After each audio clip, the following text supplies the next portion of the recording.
この川の流れるがごとく穏やかに音色が聞こえる。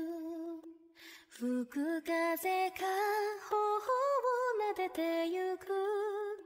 懐かしい思い出がにじむ。遥かなる空は胸を咲くように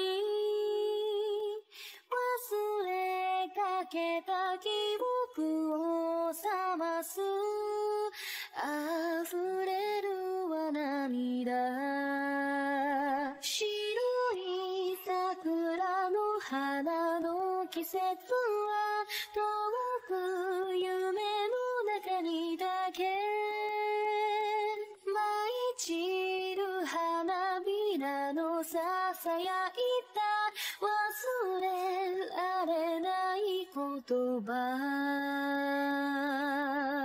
眠れない夜を一人きり